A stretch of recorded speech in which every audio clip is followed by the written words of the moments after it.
Hello friends, welcome to my channel study for you.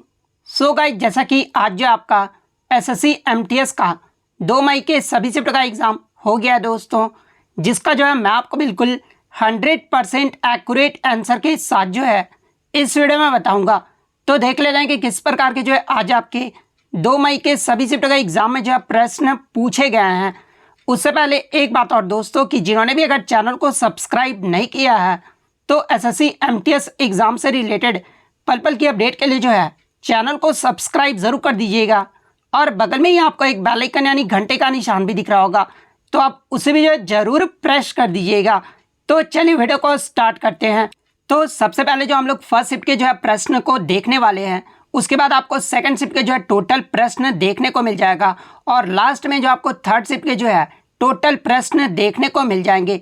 तो first shift में जो आपका पहला क्वेश्चन आया था कि the race of my life, ये जो पुस्तक है ना, ये किसके द्वारा लिखा गया है। तो देखिए, the race of my life ये जो पुस्तक है ना, ये आपका मिल्खा सिंह की ऑटोबायोग्राफी यानी आत्मकथा है। तो मिल्खा सिंह आपका यहाँ पे करेक्ट आंसर होगा। इसके अलावा मैं आपको बता दूं कि मिल्खा सिंह को जो है द फ्लाइंग सिख के नाम से भी जाना जाता है, और मिल्खा सिंह जो है एक भारतीय ट्रैक और फील्ड स्प्रिंटर थे। इसके अलावा मैं आपको बता दूं कि मिल्खा सिंह जो है एशियाई खेल और राष्ट्रमंडल खेल हुआ था ना, उसमें 400 मीटर में जो है ये स्वर्ण पदक यानी गोल्ड मेडल जीतने वाले जो है ये भारत के पहले एथलीट थे। तो ये फैक्ट भी आप ध्यान में रखिएगा। इसके अलावा मैं आपको बता दूं कि 1960 का जो आपका रोम ओलंपिक हुआ था ना, उसमें 400 मीटर में जो है मिल्खा सिंह ने ये जो है चौथे स्थान पे जो वो रहे थे। तो ये फैक्ट भी आप ध्यान में रखिएगा। इसके अलावा मैं आपको बता दूं कि 1959 में इन्हें जो है भारत का चौथा सर्वोच्च नागरिक सम्मान यानी पद्म श्री से भी जो है वो सम्मानित किया गया था। इसके अलावा अन्य इंपॉर्टेंट ऑटोबायोग्राफी की अगर मैं बात कर लूँ तो देखिए, प्लेइंग इट माई वे ये जो आपका सचिन तेंदुलकर की आत्मकथा है। The test of my life ये जो आपका युवराज सिंह की ऑटोबायोग्राफी है। सनी डेज के बारे में अगर बात कर ले तो देखिए, ये जो आपका सनी डेज है ना, ये सुनील गावस्कर की ऑटोबायोग्राफी है। एस अगेंस्ट ओट्स ये जो आपका सानिया मिर्जा की ऑटोबायोग्राफी है। प्लेइंग टू विन ये जो आपका साइना नेहवाल की जो ऑटोबायोग्राफी है। इसके अलावा स्ट्रेट फ्रॉम द हार्ट ये जो आपका कपिल देव की ऑटोबायोग्राफी है। अनब्रेकेबल की बात कर ले तो ये आपका मैरी कॉम की जो ऑटोबायोग्राफी है। गोल्डन गर्ल की अगर मैं बात कर लूँ तो देखिए, गोल्डन गर्ल जो है ये आपका पीटी उषा की जो ऑटोबायोग्राफी है। ए शॉट एट हिस्ट्री ये जो आपका अभिनव बिंद्रा की ऑटोबायोग्राफी है। तो ये सारे इंपॉर्टेंट ऑटोबायोग्राफी भी जो है आप ध्यान में रखिएगा। नेक्स्ट क्वेश्चन आपका यहाँ पर आया था कि अगस्त 2022 में प्रधानमंत्री नरेंद्र मोदी के द्वारा जो है किस राज्य में होमी भाभा कैंसर अस्पताल का जो है उद्घाटन किया गया था। तो देखिए, मैं आपको बता दूं कि अगस्त 2022 में प्रधानमंत्री नरेंद्र मोदी के द्वारा जो है पंजाब के मोहाली शहर में होमी भाभा कैंसर अस्पताल का जो उद्घाटन किया गया था। तो पंजाब का मोहाली आपका यहाँ पे करेक्ट आंसर होगा। नेक्स्ट क्वेश्चन आपका यहाँ पर आया था कि 1982 के एशियाई खेलों की जो मेजबानी है ना, ये किस देश के द्वारा किया गया था। तो देखिए, 1982 का जो एशियाई खेल है ना, ये आपका भारत के दिल्ली में आयोजित किया गया था। तो भारत आपका यहाँ पे करेक्ट आंसर होगा। और ये जो है कौन सा संस्करण रहा था। तो देखिए, 1982 का एशिया जो खेल हुआ था ना, ये जो आपका 9वां संस्करण रहा था। तो ये फैक्ट भी आपको ध्यान में रखना है। इसके अलावा बात कर ले प्रथम एशियाई खेल का आयोजन ये जो है कब और कहाँ किया गया था। तो देखिए, प्रथम एशियाई खेलों का जो आयोजन है ना, ये आपका 1951 में नई दिल्ली में जो वो आयोजित किया गया था।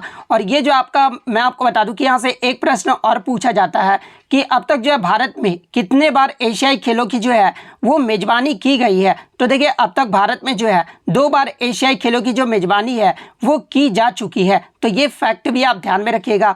इसके अलावा बात कर ले 18वें एशियाई खेलों का जो आयोजन है, यानी जो 18वां जो संस्करण हुआ था, ये कहाँ पर आयोजित किया गया था। तो देखिए, 18वां जो संस्करण है ना, ये आपका 2018 में हुआ था, जो कि आपका इंडोनेशिया के जकार्ता और पोलैंडबर्ग शहर में जो है ये आयोजित किया गया था। वहीं अगर 2022 के 19वें संस्करण की बात कर ले तो देखिए, 2022 का जो 19वां संस्करण है ना, ये आपका चीन होंगजाऊ शहर में आयोजित किया गया है। तो ये फैक्ट भी आपको ध्यान में रखना है। हालांकि मैं आपको बता दूं कि 2022 में ये आपका आयोजित नहीं किया गया है। 2022 में कोविड-19 की वजह से चीन में जो है ये आपका 2023 में जो वो आयोजित किया जाना है। तो ये फैक्ट भी आप ध्यान में रखिएगा। नेक्स्ट क्वेश्चन आपका यहाँ पर आता है कि करगम ये जो है भारत के किस राज्य का लोक नृत्य है। तो देखिए अगर करगम की बात कर ले तो ये आपका तमिलनाडु राज्य का जो वो लोक नृत्य है, तो तमिलनाडु आपका यहाँ पे करेक्ट आंसर होगा।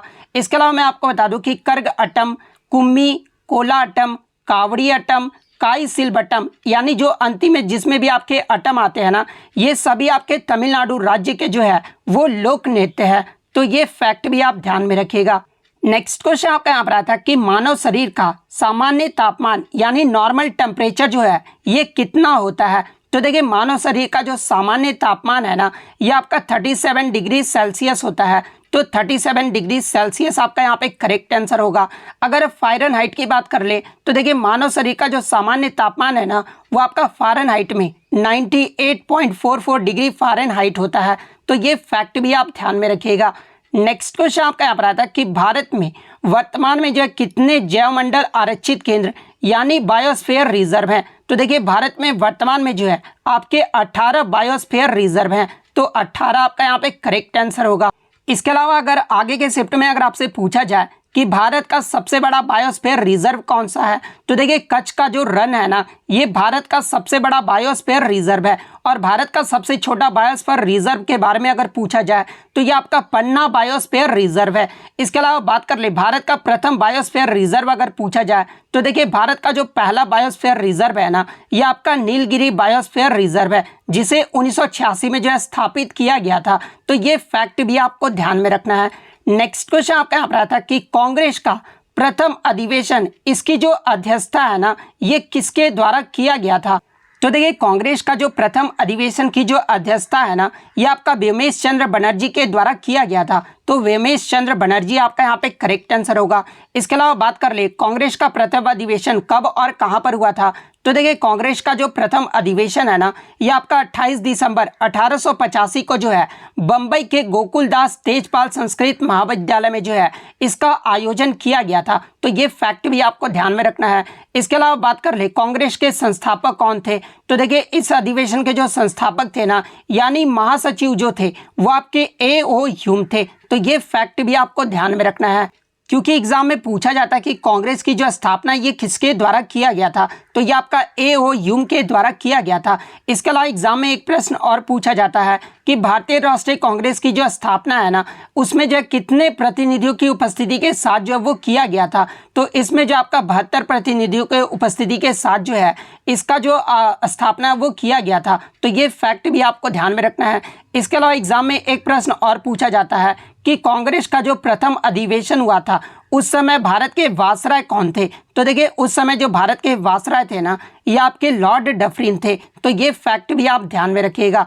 नेक्स्ट क्वेश्चन आपका यहाँ पर आता है कि मराठा प्रशासन में किसी भी राज्य के द्वारा उत्पन्न या अर्जित कुल राजस्व का जो आपका 25% जो टैक्स लिया जाता था ना, उस टैक्स का जो है वो नाम पूछा गया था। तो देखिए मराठा प्रशासन में किसी भी राज्य के द्वारा उत्पन्न या अर्जित कुल राजस्व का जो आपका 25% जो टैक्स लिया जाता था, उस टैक्स का जो नाम था वो आपका चौथ टैक्स था, यानी चौथ कर था। तो चौथ कर आपका यहाँ पे करेक्ट आंसर होगा। नेक्स्ट क्वेश्चन आपका यहाँ पर आता कि इलियास खान ये जो किस वाद्य यंत्र से संबंधित है। तो देखिए इलियास खान की बात कर ले तो ये आपके सितार वाद्य यंत्र से संबंधित है। तो सितार वाद्य यंत्र आपका यहाँ पे करेक्ट आंसर होगा। इसके अलावा विलायत खान के बारे में पूछा जाता है। तो देखिए विलायत खान का भी जो संबंध है ना, ये आपका सितार वाद्य यंत्र से है। तो ये फैक्ट भी आप ध्यान में रखिएगा। नेक्स्ट क्वेश्चन आपका यहाँ पर आया था कि where is Sedong city gold mines located, यानी हाल ही में जो आपका सेडोंग प्रांत यानी सेडोंग प्रोविंस में जो आपका सोने का जो बड़ा भंडार मिला है ना, ये किस देश में स्थित है। तो देखिए ये जो आपका सेडोंग प्रोविंस है ना, ये आपका चीन देश में स्थित है। तो चीन आपका यहाँ पे करेक्ट आंसर होगा। नेक्स्ट क्वेश्चन आपका यहाँ पर आया था कि मैग्नस कार्लसन ये जो किस खेल से संबंधित है। तो देखिए मैग्नस कार्लसन की बात कर ले तो ये आपके नॉर्वे के शतरंज खिलाड़ी यानी चेस के खिलाड़ी हैं। तो शतरंज आपका यहाँ पे करेक्ट आंसर होगा। नेक्स्ट क्वेश्चन आपका यहाँ पर आता है कि मोपिन त्योहार ये जो किस राज्य में मनाया जाता है। तो देखिए ये जो आपका मोपिन त्योहार है ना, ये अरुणाचल प्रदेश राज्य में मनाया जाता है। तो अरुणाचल प्रदेश आपका यहाँ पे करेक्ट आंसर होगा। इसके अलावा मैं आपको बता दूं कि ये जो आपका मोपिन त्योहार है ना, ये आपका अरुणाचल प्रदेश के गैलोंग जनजाति के द्वारा जो है अप्रैल के महीने में मनाया जाता है। और ये जो आपका त्यौहार है ना, ये आपका बुरी आत्माओं को भगाने के लिए जो है इस त्यौहार को किया जाता है। तो ये फैक्ट भी आपको ध्यान में रखना है। नेक्स्ट क्वेश्चन आपका यहाँ पर आता है कि किस वंश ने खजुराहो के मंदिर को जो वो निर्माण करवाया था। तो देखिए अगर बात कर ले किस वंश के द्वारा करवाया गया था तो इसे जो है चंदेल वंश के शासकों के द्वारा जो है इसका निर्माण करवाया गया था। तो चंदेल वंश आपका करेक्ट आंसर होगा। इसके अलावा बात कर ले खजुराहो के मंदिर का निर्माण ये जो है कब करवाया गया था। तो देखिए खजुराहो के मंदिर का जो निर्माण है ना ये 950 ईस्वी से लेकर 1050 ईस्वी के बीच जो है चंदेल वंश के द्वारा जो है वो करवाया गया था। और ये जो आपका खजुराहो का मंदिर है ये किस राज्य में स्थित है। तो ये आपका मध्य प्रदेश के छतरपुर जिले में स्थित है। और ये जो आपका किस भगवान को समर्पित है। तो देखिए ये जो आपका खजुराहो का जो मंदिर है ना ये आपका भगवान शिव को समर्पित है। तो ये फैक्ट भी आपको ध्यान में रखना है। इसके अलावा मैं आपको बता दूं कि खजुराहो के मंदिर को 1986 में जो है विश्व धरोहर स्थल में भी जो वो शामिल किया गया था। तो ये फैक्ट भी आप ध्यान में रखिएगा। नेक्स्ट क्वेश्चन आपका यहाँ पर आया था कि 2023-24 के बजट के अनुसार निगम कर यानी कॉर्पोरेट जो टैक्स होता है ना इसमें राजस्व के प्रत्येक रुपए में जो है ये कितने पैसे का जो है वो योगदान देगा। तो देखिए मैं आपको बता दूं कि 2023-24 के बजट के अनुसार निगम कर यानी कॉर्पोरेट टैक्स जो है राजस्व के प्रत्येक 1 रुपए में जो है ये आपका 15 पैसे का जो वो योगदान देगा। तो 15 पैसे आपका यहाँ पे करेक्ट आंसर होगा। इसके अलावा बात कर ले 2023-24 के बजट के अनुसार अगर पूछा जाए जीएसटी जो है राजस्व के प्रत्येक रुपए में जो है ये कितने पैसे का योगदान देगा। तो देखिए अगर जीएसटी की बात कर ले तो ये आपका 17 पैसे का जो ये योगदान देगा। तो ये फैक्ट भी आप ध्यान में रखिएगा। नेक्स्ट क्वेश्चन आपका यहाँ पर आया था कि गौरी हाथीमना और गैर नृत्य ये जो है राजस्थान के किस जनजाति के द्वारा किया जाता है।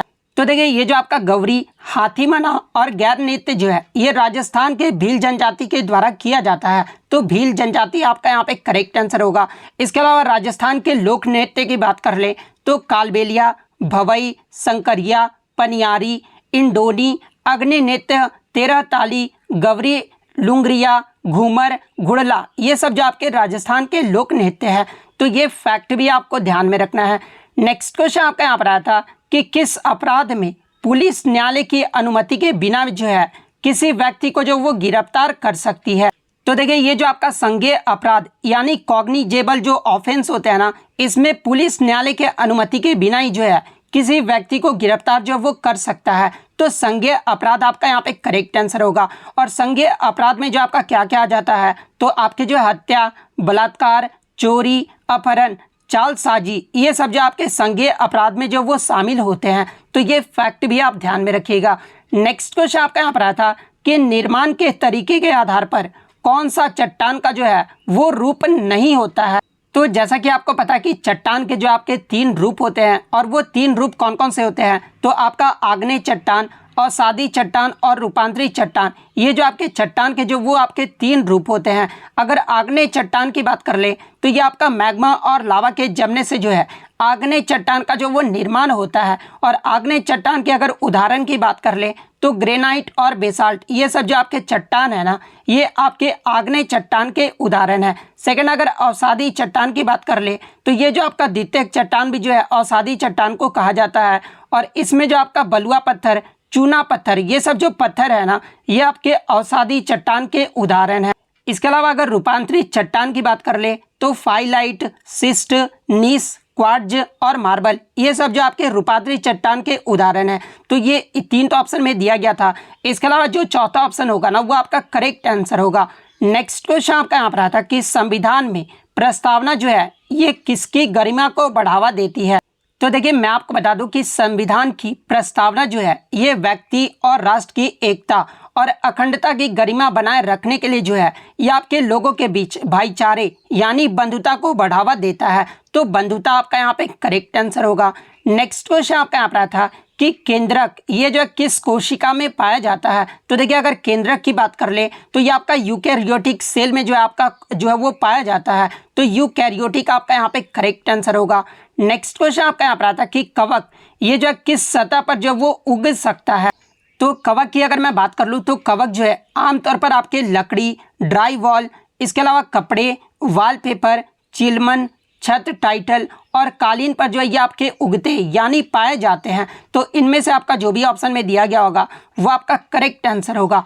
नेक्स्ट क्वेश्चन आपका यहाँ पर आया था कि इनमें से कौन सा महाजनपद नहीं है। तो देखिए मैं आपको बता दूं कि आपके जो है 16 महाजनपद है और 16 महाजनपद के राजधानी भी जो आप ध्यान में रखिएगा, क्योंकि यहाँ से प्रश्न पूछे जाते हैं।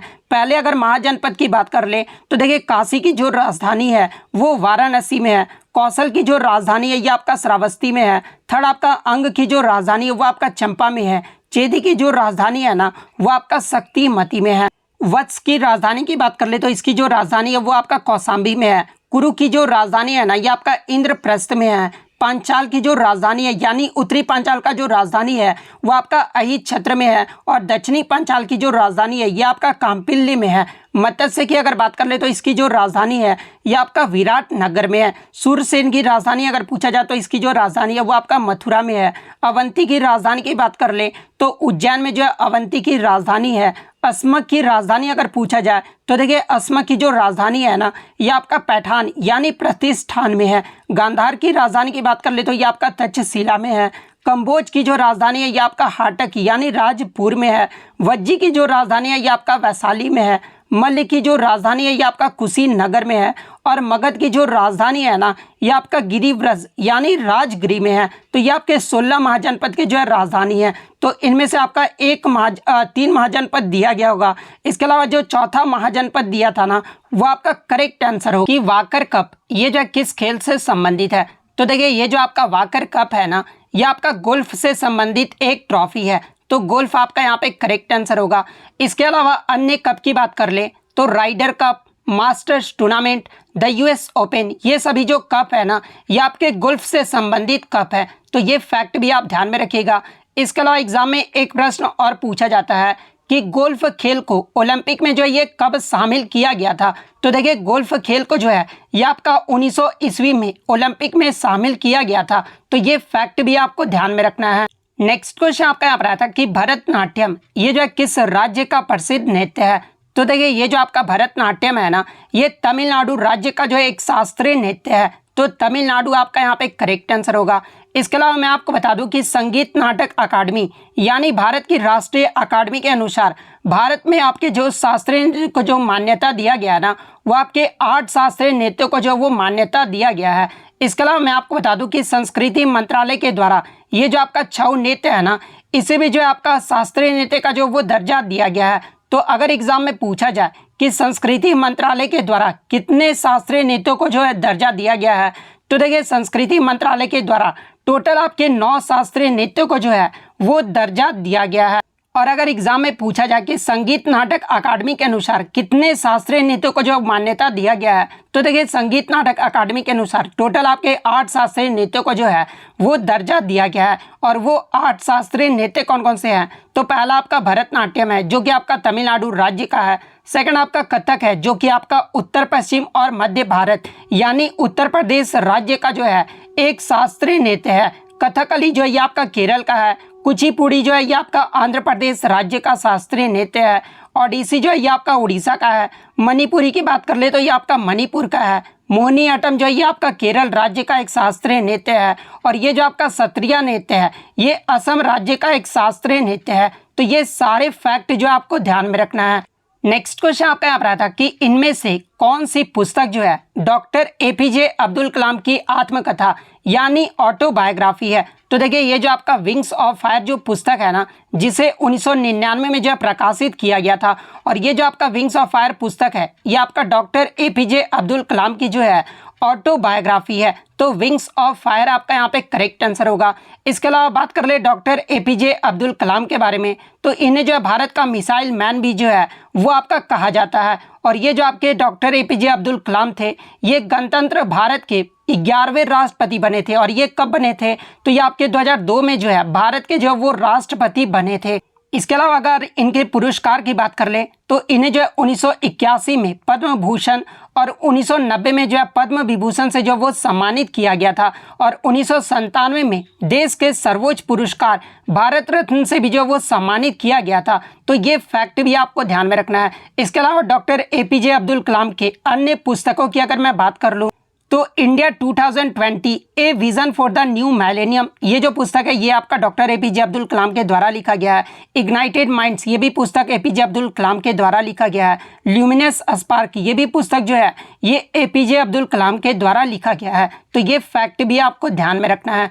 नेक्स्ट क्वेश्चन आपका यहाँ पर रहा था कि what does F stand for in the FRBM act 2003 of the Indian economy, यानी भारतीय अर्थव्यवस्था में FRBM अधिनियम 2003 का एफ का जो वो अर्थ पूछा गया था। तो देखिए भारतीय अर्थव्यवस्था में FRBM एक्ट का जो फुल फॉर्म होता है ना, ये आपका fiscal responsibility and budget management act होता है। तो आपका एफ का अर्थ पूछा गया था, तो एफ का जो आपका फिस्कल आपका यहाँ पे करेक्ट आंसर होगा। और मैं आपको बता दूं कि ये जो आपका FRBM एक्ट है ना, इसे अगस्त 2003 में जो वो अधिनियमित किया गया था।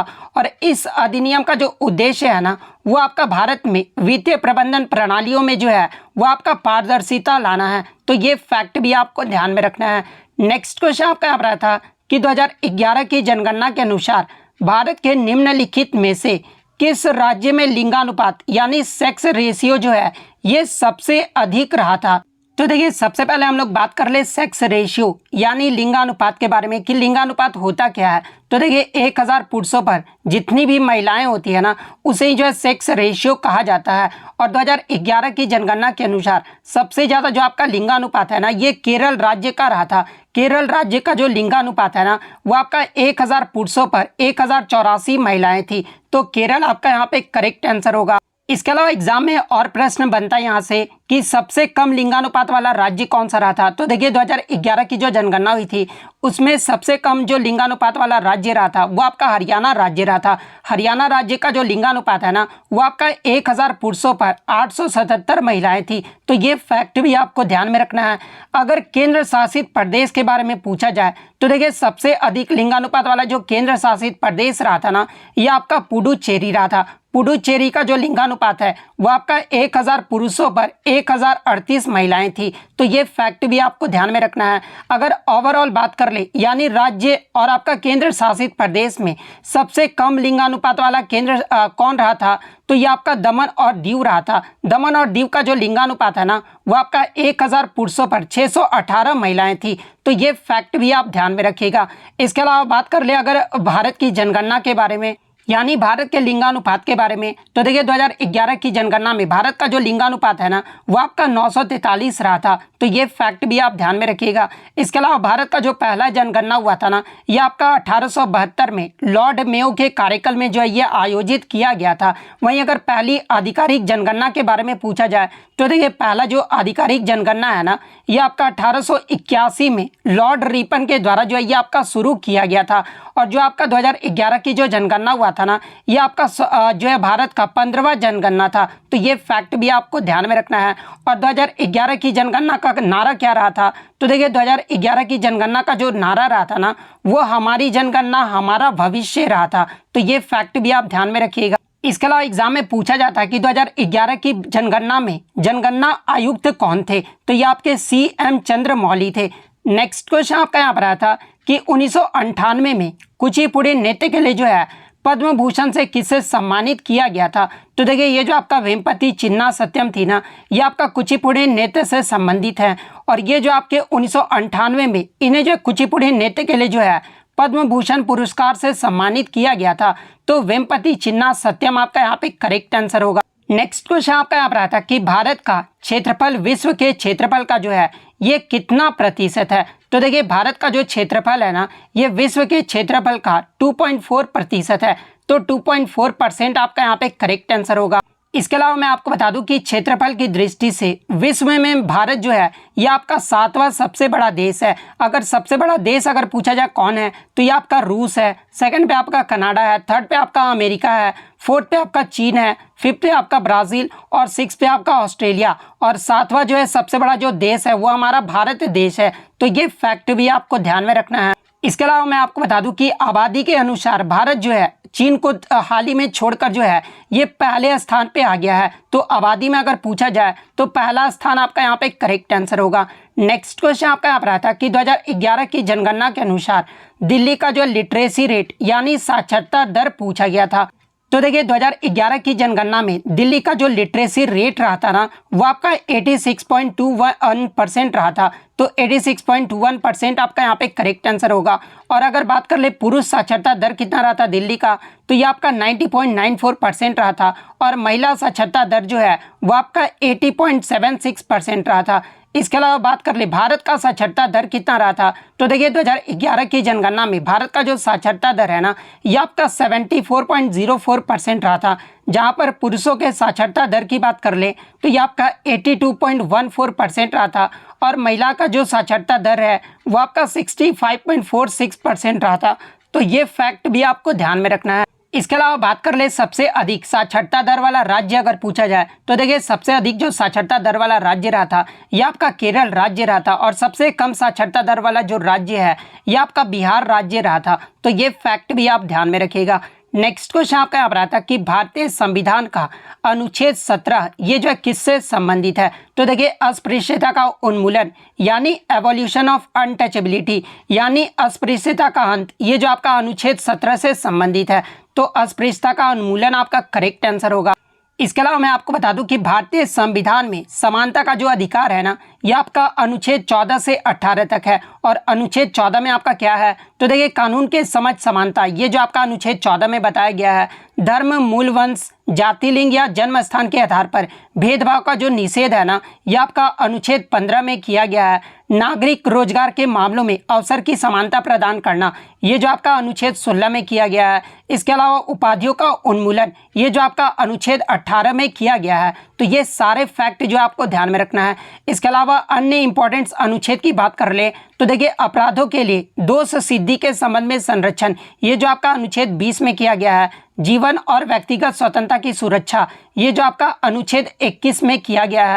इसके अलावा कुछ मामलों में गिरफ्तारी और नजरबंदी के खिलाफ संरक्षण, ये जो आपका अनुच्छेद 22 में किया गया है। तो ये सारे अनुच्छेद जो आपको ध्यान में रखना है। नेक्स्ट क्वेश्चन आपका यहाँ पर आया था कि स्वराज पार्टी के जो है संस्थापक कौन थे। देखिए कुछ बच्चों ने बताया कि आपका जो है अध्यक्ष पूछा गया था और कुछ बच्चों ने बताया कि संस्थापक पूछा गया था।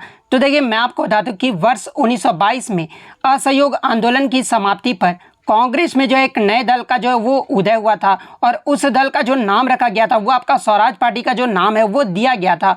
और इस पार्टी के सचिव यानी अगर बात कर ले संस्थापक कौन थे, तो देखिए स्वराज पार्टी के जो संस्थापक थे ना, ये आपके पंडित मोतीलाल नेहरू थे। अगर अध्यक्ष के बारे में पूछा गया था तो देखिए 1922 में स्वराज पार्टी के जो अध्यक्ष थे ना, ये आपके देशबंधु चित्तरंजन दास थे। तो अध्यक्ष में चित्तरंजन दास आपका करेक्ट आंसर होगा और संस्थापक में आपका मोतीलाल नेहरू आपका करेक्ट आंसर होगा। तो आप कमेंट करके बताइएगा कि एग्जैक्टली जो प्रश्न क्या पूछा गया था। नेक्स्ट क्वेश्चन आपका यहाँ पर आया था कि जो आपका पटडकल का जो जैन मंदिर है ना, ये किस वंश ने बनाया था।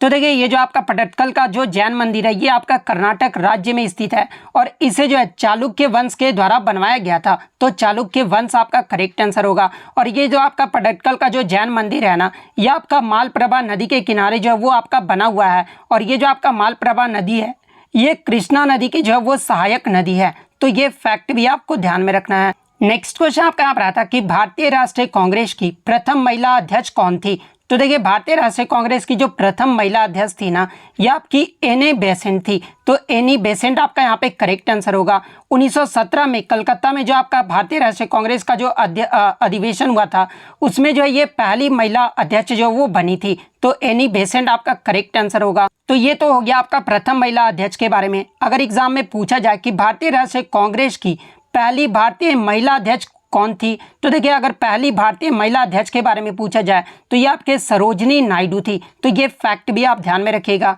इसके अलावा मैं आपको बता दूं कि संयुक्त राष्ट्र महासभा की पहली जो महिला अध्यक्ष थी ये आपका विजय लक्ष्मी पंडित थी। इसके अलावा बात कर ले भारत की पहली महिला मुख्यमंत्री अगर पूछा जाए तो ये सुचेता कृपलानी थी। तो ये सारे फैक्ट जो आपको ध्यान में रखना है। नेक्स्ट क्वेश्चन आपका यहाँ पर आता कि मेघालय का लोकप्रिय फसल त्योहार इनमें से कौन सा है। तो देखिए ये जो आपका बांग्ला महोत्सव है ना, ये मेघालय का एक लोकप्रिय फसल त्योहार है। तो बांग्ला महोत्सव आपका यहाँ पे करेक्ट आंसर होगा। नेक्स्ट क्वेश्चन आपका यहाँ पर आता कि चांदी का टका और तांबे का जो जीतल है ना, ये सिक्के जो है ये किसके द्वारा चलवाया गया था। तो देखिए चांदी के टका और तांबे के जीतल का जो सिक्का है ना, ये इल्तुतमिश के द्वारा जो वो चलवाया गया था। तो इल्तुतमिश आपका यहाँ पे करेक्ट आंसर होगा। और देखिए ये जो आपके सिक्के थे ना, ये पहले जो आपके शुद्ध अरबी सिक्के थे। तो ये फैक्ट भी आपको ध्यान में रखना है। नेक्स्ट क्वेश्चन आपका यहाँ पर आया था कि भारतीय रेलवे को कब तक जो है ये शुद्ध शून्य कार्बन उत्सर्जक बनाने का जो है वो लक्ष्य रखा गया है। तो देखिए भारतीय रेलवे को ये जो आपका 2030 तक जो है शुद्ध शून्य कार्बन उत्सर्जक बनाने का जो वो लक्ष्य रखा गया है। तो 2030 आपका करेक्ट आंसर होगा। नेक्स्ट क्वेश्चन आपका यहाँ पर आता है कि निम्नलिखित में से कौन सा जो ग्रह है वो जोवियन ग्रह यानी जोवियन प्लैनेट जो है वो आपका नहीं है। तो सबसे पहले हम लोग बात कर लेते हैं कि जोवियन प्लैनेट यानी जोवियन ग्रह होता क्या है। तो देखिए जोवियन ग्रह वे होते हैं जो मूल रूप से जो आपके गैस के बने होते हैं, जिनका कोई भी जो है ना ठोस सतह से जो वो नहीं बना होता है। यानी ये जो आपके जोवियन ग्रह होते हैं ये आपके हाइड्रोजन और हीलियम गैस के जो वो बने होते हैं। और ये जो आपके जोवियन ग्रह होते हैं ये आकार में जो वो बड़े होते हैं। और हमारे में जो है 4 जोवियन ग्रह हैं, और वो 4 जोवियन ग्रह कौन कौन से हैं? तो जुपिटर, सैटर्न, यूरेनस और नेपच्यून यानी बृहस्पति, अरुण, शनि और वरुण, ये सभी जो ग्रह हैं ना ये आपके जोवियन ग्रह हैं। तो इनमें से आपका 3 तो ऑप्शन में दिया गया था। इसके अलावा जो चौथा ऑप्शन में था ना वो आपका करेक्ट आंसर होगा। नेक्स्ट क्वेश्चन आपका यहाँ पर आता है कि पंडित शिव कुमार शर्मा ये जो किस वाद्य यंत्र से संबंधित है। तो देखिए ये जो आपके पंडित शिव कुमार शर्मा है ना ये संतूर वाद्य यंत्र से संबंधित है। तो संतूर आपका यहाँ पे करेक्ट आंसर होगा। इसके अलावा अगर इन्हें पुरस्कार की बात कर ले तो देखिए पंडित शिव कुमार शर्मा को 1986 में जो है संगीत नाटक अकादमी पुरस्कार से सम्मानित किया गया था। और 1991 में जो इन्हें पद्मश्री से सम्मानित किया गया था। और 2001 ईस्वी में जो है इन्हें पद्म विभूषण पुरस्कार से जो है वो सम्मानित किया गया था। इसके अलावा अन्य कलाकार की अगर मैं बात कर लूं तो देखिए पंडित रविशंकर, उमा शंकर मिश्र, बुधादित्य मुखर्जी, विलायत खान, शाहिद परवेज, वंदे हसन, इन सभी का जो संबंध है ना ये आपका सितार वाद्य यंत्र से है। सरोद वादक की अगर मैं बात कर लूं तो अमजद अली खान, अलाउद्दीन खान, अली अकबर खान, विश्वजीत राय चौधरी, मुकेश शर्मा और बुद्धदेव दास गुप्ता, इन सभी का जो संबंध है ना ये आपका सरोद वाद्य यंत्र से है। संतूर वाद्य यंत्र की बात कर ले तो भजन सोपारी और शिव कुमार शर्मा, इन सभी का जो संबंध है ये संतूर वाद्य यंत्र से है। शहनाई वादक की बात कर ले तो बिस्मिल्लाह खान, अली अहमद खान, हुसैन खान, दयाशंकर, जगन्नाथ, ये इन सभी का जो संबंध है ना ये शहनाई वाद्य यंत्र से है। इसके अलावा हरिप्रसाद चौरसिया, पन्नालाल घोष, राजेंद्र कुलकर्णी और वी कुंजमणि, इन सभी का जो संबंध है ये बांसुरी वादक से है। जाकिर हुसैन, अल्लाह रखा खान, गुदई महाराज, किशन महाराज, लतीफ़ खान, सुखविंदर सिंह, इन सभी का जो संबंध है ना ये तबला वाद्य यंत्र से है। तो ये सारे फैक्ट जो आपको ध्यान में रखना है। नेक्स्ट क्वेश्चन आपका यहाँ पर आता है कि which vitamin helps to keep our skin and eyes healthy, यानी कौन सा विटामिन जो है हमारी त्वचा और आंखों को जो है स्वस्थ रखने में मदद करता है। तो देखिए ये जो आपका विटामिन ए है ना ये हमारी त्वचा और आंखों को स्वस्थ रखने में जो है ये मदद करता है। तो विटामिन ए आपका करेक्ट आंसर होगा। नेक्स्ट क्वेश्चन आपका यहाँ पर आता है कि conservation of iron from rusting which coating is done by, यानी जंग लगने से बचाने के लिए लोहे पर एक सुरक्षात्मक जस्ते के लेप को जो है ये किस प्रक्रिया में प्रयोग किया जाता है। तो देखिए जंग लगने से बचाने के लिए लोहे पर जो एक सुरक्षात्मक जस्ते का जो लेप का प्रयोग है ना ये आपका जस्तीकरण यानी गैल्वेनाइजिंग प्रक्रिया के द्वारा जो है ये प्रयोग किया जाता है। तो गैल्वेनाइजिंग आपका यहाँ पे करेक्ट आंसर होगा। नेक्स्ट क्वेश्चन आपका यहाँ पर आया था कि भारत का कौन सा राज्य जो है कपास का सबसे बड़ा उत्पादक राज्य है। तो देखिए भारत में कपास का जो सबसे बड़ा उत्पादक राज्य है ना ये आपका गुजरात राज्य है। तो गुजरात आपका यहाँ पे करेक्ट आंसर होगा। इसके अलावा एग्जाम में एक प्रश्न और पूछा जाता है कि भारतीय राज्य में सूती कपड़ा मिलों की सबसे बड़ी संख्या किस राज्य में है। तो देखिए सूती कपड़ा मिलों की जो सबसे बड़ी संख्या है ना ये आपका महाराष्ट्र राज्य में है। तो ये फैक्ट भी आपको ध्यान में रखना है। नेक्स्ट क्वेश्चन आपका यहाँ पर आया था कि भारत की ओर से टोक्यो पैरालंपिक 2021 में जो है पैरा शूटिंग यानी निशानेबाजी में जो है स्वर्ण पदक किसने जीता है। तो देखिए टोक्यो पैरालंपिक 2021 में पैरा शूटिंग में जो स्वर्ण पदक है ना ये अवनी लेखरा के द्वारा जो वो जीता गया था। तो अवनी लेखरा आपका यहाँ पे करेक्ट आंसर होगा। नेक्स्ट क्वेश्चन आपका यहाँ पर था कि दिल्ली नगर निगम संशोधन अधिनियम 2022 के द्वारा जो है दिल्ली के कितने नगर निगम का जो है वो विलय किया गया है। तो देखिए मैं आपको बता दूं कि 22 मई 2022 को दिल्ली नगर निगम संशोधन अधिनियम 2022 के द्वारा ये जो आपका दिल्ली के 3 नगरों को जो वो विलय किया गया है। तो 3 आपका यहाँ पे करेक्ट आंसर होगा। नेक्स्ट क्वेश्चन आपका यहाँ पर आया था कि ब्रिटेन के किस प्रधानमंत्री ने जो है अक्टूबर 2022 में 44 दिन के कार्यकाल के बाद जो है वो आपका रिजाइन यानी इस्तीफा जो वो दे दिया है। तो देखिए अक्टूबर 2022 में ब्रिटेन के लीज ट्रस्ट ने जो है ब्रिटेन प्रधानमंत्री के पद से जो है 44 दिन के बाद जो है ये इस्तीफा दे दिए हैं। तो लीज ट्रस्ट आपका यहाँ पे करेक्ट आंसर होगा।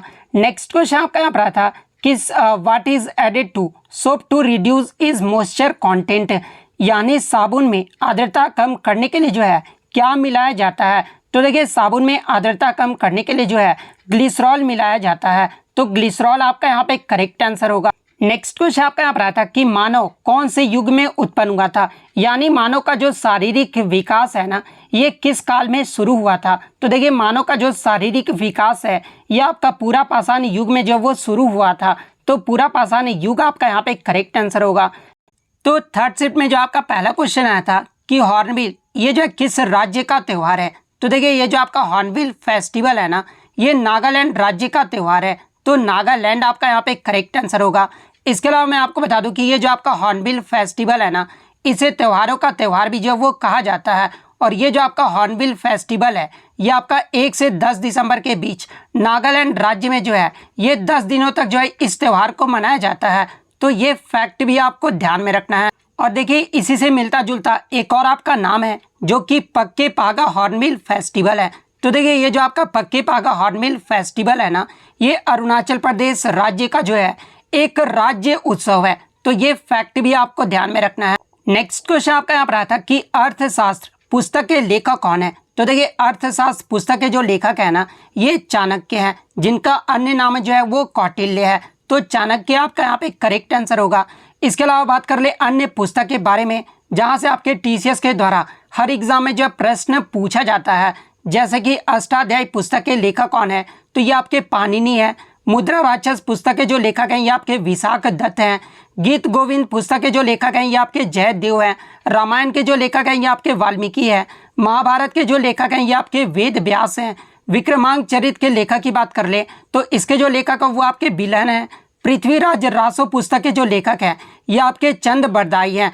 राजतरंगिणी पुस्तक के जो लेखक हैं ये आपके कलन हैं। और अर्थशास्त्र जो पुस्तक है ये चाणक्य के द्वारा लिखा गया है। इसके अलावा हर्षचरित और कादम्बरी ये दोनों जो पुस्तक है ना ये बाणभट्ट के द्वारा लिखा गया है। तो ये सारे फैक्ट जो आपको ध्यान में रखना है। नेक्स्ट क्वेश्चन आपका यहाँ पर आया था कि नेपाल भारत के किस दिशा में स्थित है। तो देखिए ये जो आपका नेपाल है ना ये भारत के उत्तर पूर्व दिशा में स्थित है। तो उत्तर पूर्व आपका यहाँ पे करेक्ट आंसर होगा। इसके अलावा बात कर ले चीन जो है भारत के किस दिशा में स्थित है। तो देखिए चीन जो है ये आपका भारत के उत्तर पूर्व दिशा में स्थित है। और पाकिस्तान की अगर बात कर ले तो देखिए पाकिस्तान देश जो है ये भारत के आपका जो उत्तर पश्चिम दिशा में स्थित है। तो ये फैक्ट भी आप ध्यान में रखिएगा। इसके अलावा एग्जाम में एक प्रश्न और यहाँ से बनता है कि भारत किस पड़ोसी देश के साथ सबसे ज़्यादा जो है वो सीमा साझा करता है। तो देखिए भारत जो है बांग्लादेश के साथ सबसे ज़्यादा जो है वो सीमा साझा करता है। तो कितने किलोमीटर करता है। तो ये आपका 4096 किलोमीटर जो है बांग्लादेश के साथ सीमा साझा करता है। इसके बाद भारत जो है चीन के साथ 3488 किलोमीटर की जो है वो सीमा साझा करता है। पाकिस्तान देश की बात कर ले तो देखिए भारत पाकिस्तान के साथ 3323 किलोमीटर की सीमा साझा करता है। नेपाल के साथ 1751 किलोमीटर की सीमा साझा करता है। म्यांमार की बात कर ले तो 1643 किलोमीटर की सीमा साझा करता है। भूटान के साथ जो है भारत 699 किलोमीटर की जो वो सीमा साझा करता है। और अफगानिस्तान देश की बात कर ले तो अफगानिस्तान के साथ भारत जो है 106 किलोमीटर की जो सीमा जो है वो साझा करता है। तो ये फैक्ट भी आपको ध्यान में रखना है। इस प्रकार भारत का जो लैंड बॉर्डर यानी स्थलीय जो सीमा है ना ये आपका 15,106 किलोमीटर है। वहीं अगर कोस्ट लाइन यानी तटीय सीमा की बात कर ले तो देखिए भारत का जो तटीय सीमा है ना ये आपका 7,516 किलोमीटर है। तो ये फैक्ट भी आपको ध्यान में रखना है। नेक्स्ट क्वेश्चन आपका यहाँ पर आया था कि इनमें से कौन जो है शहनाई वादक है, यानी इनमें से कौन जो है शहनाई वादक वाद्य यंत्र से जो है संबंधित है। तो देखिए शहनाई वादक वाद्य यंत्र की बात कर ले तो बिस्मिल्लाह खान, अली अहमद, हुसैन खान, दयाशंकर जगन्नाथ, इन सभी का जो संबंध है ना ये शहनाई वाद्य यंत्र से है। तो आपके ऑप्शन में जो है बिस्मिल्लाह खान दिया गया था, तो बिस्मिल्लाह खान आपका यहाँ पे करेक्ट आंसर होगा। इसके अलावा बिस्मिल्लाह खान की बात कर ले तो देखिए बिस्मिल्लाह खान सर्वोच्च नागरिक सम्मान प्राप्त करने वाले जो है ये तीसरे शास्त्रीय संगीतकार थे। पहले शास्त्रीय संगीतकार की बात कर ले तो ये आपके MS सुब्बालक्ष्मी थी, सेकंड आपका रविशंकर थे और तीसरे जो थे ये आपके बिस्मिल्लाह खान थे। तो ये फैक्ट भी आपको ध्यान में रखना है। इसके अलावा मैं आपको बता दूं कि बिस्मिल्लाह खान को जो है 2001 ईस्वी में जो है भारत रत्न से सम्मानित किया गया था। 1968 में जो है पद्म भूषण पुरस्कार से सम्मानित किया गया था। 1980 में पद्म विभूषण पुरस्कार से सम्मानित किया गया था और 1961 में जो है पद्मश्री पुरस्कार से सम्मानित किया गया था। तो ये सारे फैक्ट जो आपको ध्यान में रखना है। नेक्स्ट क्वेश्चन आपका यहाँ पर आया था कि महमूद गजनवी ने किस मंदिर को जो है वो लूटा था। तो देखिए महमूद गजनवी के द्वारा 17 बार जो है ये सोमनाथ जो मंदिर है ना जो कि आपका गुजरात राज्य में स्थित है और इसे जो है 17 बार जो है मोहम्मद गजनवी के द्वारा वो जो है वो लूटा गया था। तो सोमनाथ मंदिर आपका यहाँ पे करेक्ट आंसर होगा। इसके अलावा एग्जाम में एक प्रश्न और पूछा जाता है कि महमूद गजनवी के द्वारा अंतिम बार जो सोमनाथ मंदिर पर जो है ये कब आक्रमण किया गया था। तो देखिए अंतिम बार जो सोमनाथ मंदिर पर है ना ये आपका 1025 ईस्वी में जो है वो किया गया था। तो ये फैक्ट भी आपको ध्यान में रखना है। और उस क्षेत्र पर जो है शासन किसका था। तो देखिए 1025 ईस्वी में इस क्षेत्र पर जो शासन है ना ये आपका भीम प्रथम का था। तो ये फैक्ट भी आप ध्यान में रखिएगा। इसके अलावा एग्जाम में एक प्रश्न और पूछा जाता है कि महमूद गजनवी का जो है दरबारी कवि कौन था। तो देखिए महमूद गजनी का जो दरबारी कवि था ना ये आपका फिरदौसी था। तो ये फैक्ट भी आप ध्यान में रखिएगा। इसके अलावा मैं आपको बता दूं कि ये जो आपका महमूद गजनवी था ना ये अफगानिस्तान का राजा था और ये जो आपका 1999 से लेकर 1030 ईस्वी तक जो है ये शासन किया था। तो ये फैक्ट भी आप ध्यान में रखिएगा। नेक्स्ट क्वेश्चन आपका यहाँ पर आया था कि किस मुगल शासक ने कैलाश मंदिर को तोड़ने की जो है वो कोशिश की थी। तो देखिए अगर कैलाश मंदिर की बात कर ले तो ये आपका एलोरा में राष्ट्रकूट राजवंश के द्वारा भगवान शिव के मंदिर के रूप में जो है इस मंदिर को जो है वो बनाया गया था और इस मंदिर को तोड़ने की जो कोशिश है ना ये मुगल शासक औरंगजेब के द्वारा किया गया था। तो औरंगजेब आपका यहाँ पे करेक्ट आंसर होगा। नेक्स्ट क्वेश्चन आपका यहाँ पर आया था कि मृणालिनी साराभाई ये जो है किस शास्त्रीय नृत्य की नृत्यांगना है। तो देखिए ये जो आपका मृणालिनी साराभाई है ना ये भरतनाट्यम नृत्य की जो है ये नृत्यांगना है। तो भरतनाट्यम आपका करेक्ट आंसर होगा। इसके अलावा बात कर ले अन्य प्रमुख शास्त्रीय नृत्यों के नृत्यांगना के बारे में जहां से अक्सर एग्जाम में प्रश्न पूछा जाता है, जैसे कि रुक्मणी देवी अरुणडेल, इनका जो संबंध है ये किस शास्त्रीय नृत्य से है। तो इनका जो संबंध है ये भरतनाट्यम से है। पंडित बिरजू महाराज का जो संबंध है ना ये कथक नृत्य से है। उदय शंकर का जो संबंध है वो आपका फ्यूजन से है। केलुचरण मोहापात्रा का जो संबंध है ये आपका ओडिसी नृत्य से है। गुरु बिपिन सिंह का जो संबंध है ये आपका मणिपुरी नृत्य से है। गुरु वेम्पति चिन्ना सत्यम का जो संबंध है ये आपका कुचिपुड़ी नृत्य से है। सोनल मान सिंह का जो संबंध है ना ये आपका भरतनाट्यम और ओडिसी नृत्य से है। तो ये फैक्ट भी आपको ध्यान में रखना है। पद्म सुब्रमण्यम का जो संबंध है ना ये आपका भरतनाट्यम नृत्य से है। इसके अलावा शोभना नारायण का जो संबंध है वो कथक से है। श्रीमंता शंकरदेव का जो संबंध है वो सत्रिया नृत्य से है और ये जो आपका सत्रिया नृत्य है ये आपका असम राज्य का एक शास्त्रीय नृत्य है। मृणालिनी साराभाई की बात कर ले तो ये आपका भरतनाट्यम और कथकली नृत्य से संबंधित है। इसके अलावा कलामंडलम कल्याणी कुटी अम्मा की बात कर ले तो इनका जो संबंध है ये मोहिनी अट्टम से है। यामिनी कृष्णमूर्ति का जो संबंध है ये आपका कुचिपुड़ी और भरतनाट्यम नृत्य से है। 20 सत्यनारायण शर्मा का जो संबंध है ये आपका कुचिपुड़ी नृत्य से है। तंजोर बाला सरस्वती का जो संबंध है वो भरतनाट्यम से है। इसके अलावा कुमारी कमला का जो संबंध है ये कथक नृत्य से है। अलारमेल वल्ली का जो संबंध है ना वो आपका भरतनाट्यम नृत्य से है। तो ये सारे इंपॉर्टेंट फैक्ट जो है आपको ध्यान में रखना है। नेक्स्ट क्वेश्चन आपका यहाँ पर था कि 1916 में भारतीय राष्ट्रीय कांग्रेस और किन के बीच जो है ये लखनऊ समझौता हुआ था। तो देखिए ये जो आपका लखनऊ समझौता है ये आपका 1916 में भारतीय राष्ट्रीय कांग्रेस और मुस्लिम लीग के बीच जो है ये हुआ था। तो मुस्लिम लीग आपका यहाँ पे करेक्ट आंसर होगा। और देखिए 1916 के लखनऊ समझौता में ही जो है आपके नरम दल और गरम दल जो है वो आपके एक हुए थे, जो कि आपका जो 1907 का जो सूरत अधिवेशन हुआ था जिसमें नरम दल और गरम दल जो है वो आपके अलग हो गए थे और इसी अधिवेशन में नरम दल और गरम दल जो है वो आपके एकजुट हुए थे, यानी लखनऊ समझौता में जो वो एकजुट हुए थे। नेक्स्ट क्वेश्चन आपका यहाँ पर आया था कि द वुड्स डिस्पैच ये जो है किससे संबंधित है। तो देखिए मैं आपको बता दूं कि 1854 में चार्ल्स वुड ने अंग्रेजी शिक्षा का प्रचार और महिलाओं की शिक्षा पर जोर देने के लिए जो है भारत के गवर्नर जनरल डलहौजी को जो है एक पत्र भेजा था और इस पत्र में वो सुझाव दिए थे कि भारत के जो आपके प्राइमरी स्कूल यानी जो प्राथमिक विद्यालय है ना, इसमें जो है स्थानीय भाषा को जो वो शुरू किया जाए। इसके अलावा उच्च शिक्षा यानी विश्वविद्यालय की शिक्षा का माध्यम में जो है अंग्रेजी भाषा भी जो है वो होनी चाहिए। ये जो आपका उट्स डिस्पैच में जो ये पत्र जो है वो आपका भेजा गया था। तो इनमें से जो भी ऑप्शन में दिया गया होगा वो आपका करेक्ट आंसर होगा। नेक्स्ट क्वेश्चन आपका यहाँ पर था कि जैसे ही नदी मैदान में प्रवेश करती है तो यह जो है मुड़ जाती है और बड़े जो है मोड़ बनाती है, तो उस मोड़ को जो वो क्या कहा जाता है।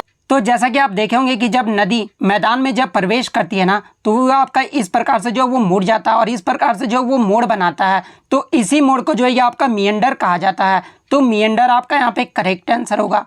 नेक्स्ट क्वेश्चन आपका यहाँ पर था कि इटली के वर्तमान प्रधानमंत्री कौन है। तो देखिए 22 अक्टूबर 2022 को जो है जियोर्जिया मेलोनी जो है ये इटली की प्रधानमंत्री बनी है। तो जियोर्जिया मेलोनी आपका यहाँ पे करेक्ट आंसर होगा। नेक्स्ट क्वेश्चन आपका यहाँ पर था कि IBF का जो है फुल फॉर्म पूछा गया था। तो देखिए IBF का जो फुल फॉर्म होता है ना, ये आपका इन विट्रो फर्टिलाइजेशन होता है। तो इन विट्रो फर्टिलाइजेशन आपका यहाँ पे करेक्ट आंसर होगा। नेक्स्ट क्वेश्चन आपका यहाँ पर था कि अनुच्छेद 44 ये जो है किससे संबंधित है। तो देखिए अनुच्छेद 44 की बात कर ले तो ये आपका समान नागरिक संहिता से संबंधित है, यानी राज्य में जो है भारत के पूरे क्षेत्र में नागरिकों के लिए एक समान नागरिक संहिता जो है वो सुनिश्चित करने का जो वो प्रयास करेगा। तो नागरिक संहिता आपका यहाँ पे करेक्ट आंसर होगा। नेक्स्ट क्वेश्चन आपका यहाँ पर था कि राष्ट्रीय मतदाता दिवस ये जो है कब मनाया जाता है। तो देखिए राष्ट्रीय मतदाता दिवस जो है ये प्रत्येक वर्ष 25 जनवरी को जो है वो मनाया जाता है। और 25 जनवरी को क्यों मनाया जाता है, क्योंकि इसी दिन जो है इलेक्शन कमीशन ऑफ इंडिया यानी चुनाव आयोग का जो गठन है ना, ये 25 जनवरी 1950 को किया गया था। तो 25 जनवरी आपका यहाँ पे करेक्ट आंसर होगा। नेक्स्ट क्वेश्चन आपका यहाँ पर आया था कि प्लांट्स के पत्तियों में जो है क्या मौजूद होता है। तो देखिए पत्तियों में उपस्थित जो आपके हरे रंग के जो वर्णक होते हैं ना, उसे जो है पर्णहरित जो है वो कहा जाता है। तो पर्णहरित आपका यहाँ पे करेक्ट आंसर होगा। और देखिए ये जो आपके पर्णहरित होते हैं ना, ये आपके एक पौधे के क्लोरोप्लास्ट में जो वो स्थित होता है। तो ये फैक्ट भी आपको ध्यान में रखना है। नेक्स्ट क्वेश्चन आपका यहाँ पर आया था कि what is the length of the table tennis playing surface, यानी टेबल टेनिस खेलने की जो सतह की जो लंबाई है ना, ये कितनी होती है। तो देखिए टेबल टेनिस खेलने की सतह की जो लंबाई है ये आपका 2.74 मीटर होता है। तो 2.74 मीटर आपका यहाँ पे करेक्ट आंसर होगा। और अगर इसके चौड़ाई की बात कर ले तो देखिए इसका जो चौड़ाई है ना वो आपका 1.525 मीटर होता है। तो ये फैक्ट भी आप ध्यान में रखिएगा। नेक्स्ट क्वेश्चन आपका यहाँ पर था कि आभासी इमेज यानी जो आपके वर्चुअल इमेज होते हैं ना, ये किसके द्वारा बनाया जाता है। तो सबसे पहले हम लोग बात कर ले आभासी प्रतिबिंब यानी वर्चुअल इमेज होता क्या है। तो देखिए ऐसे प्रतिबिंब जिन्हें जो है पर्दे पर प्राप्त किया जा सकता है उन्हें जो है वास्तविक प्रतिबिंब यानी रियल जो है इमेज कहा जाता है। लेकिन जिन्हें पर्दे पर प्राप्त नहीं किया जाता है उन्हें जो है आभासी प्रतिबिंब यानी वर्चुअल इमेज कहा जाता है। तो ये फैक्ट आप ध्यान में रखिएगा। और ये जो आपका आभासी प्रतिबिंब की जो छवि है ना, ये आपका समतल दर्पण और अपसारी लेंस जिसे अवतल लेंस भी कहा जाता है और उत्तल दर्पण की सहायता से जो है आभासी छवि जो है वो बनाई जाती है। तो इनमें से जो भी ऑप्शन में दिया गया होगा वो आपका करेक्ट आंसर होगा। नेक्स्ट क्वेश्चन आपका यहाँ पर था कि बूताकोला जो नृत्य है ना, ये किस राज्य में प्रचलित है। तो देखिए ये जो आपका बूताकोला नृत्य है ये आपका कर्नाटक और केरल के तुलुनाडु क्षेत्र में जो ये आपका प्रचलित है। तो कर्नाटक या केरल इनमें से जो दोनों में से कोई भी राज्य दिया गया होगा वो आपका करेक्ट आंसर होगा। नेक्स्ट क्वेश्चन आपका यहाँ पर था कि who is the author of the Zoya factor, यानी जो ये आपका द जोया फैक्टर जो नोवेल है ना, ये किसके द्वारा लिखा गया है। तो देखिए जोया फैक्टर जो उपन्यास है ये अनुजा चौहान के द्वारा लिखा गया है। तो अनुजा चौहान आपका करेक्ट आंसर होगा। नेक्स्ट क्वेश्चन आपका यहाँ पर था कि भारत में सबसे ज़्यादा जो है ये किस प्रकार के वन पाए जाते हैं। तो देखिए भारत में सबसे ज़्यादा जो है ये आपके उष्ण कटिबंधीय पर्णपाती वन पाए जाते हैं। तो उष्ण कटिबंधीय पर्णपाती वन आपका करेक्ट आंसर होगा। और देखिए मैं आपको बता दूं कि उष्ण कटिबंधीय पर्णपाती वन को जो है ये आपका मानसून वन भी कहा जाता है। तो ये फैक्ट भी आपको ध्यान में रखना है।